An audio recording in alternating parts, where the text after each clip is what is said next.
Hello বন্ধুরা। তো আপনি দেখতেই পাচ্ছেন আমার ড্রোনটা এই জাস্ট ক্র্যাশ হয়ে গেছে এবং ওইটা ভেঙে গেছে ড্রোনটা। তো আমি এখন কাস্টমার কেয়ারের সাথে কথা বলেছি। তো ওরা বলেছে যে মেইল করার জন্য এবং ফটো দেওয়ার জন্য।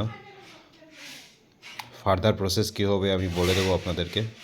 দেখি কতদিনে আমার ড্রোনটা ফিরে আসে এবার, আর কত টাকা লাগবে ওইটাও জানি না আমি। ওরা দেখে তারপরে বলবে আর কি।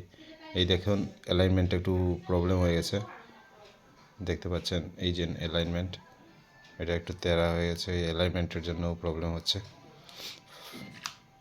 তো জাস্ট 3 দিন হলো কেনার, আজকে জাস্ট ক্র্যাশ হলো ড্রোনটা। তো এখন নেক্সট প্রসেস আমি বলবো আপনাদেরকে। তো আপনারা আমার ইউটিউব চ্যানেলে থাকবেন। নেক্সট প্রসেস কী হয়েছে, কিভাবে করছি, সব কিছু আপনাদেরকে বলবো। তো আজকের জন্য ভিডিও এখানেই রাখি। ধন্যবাদ।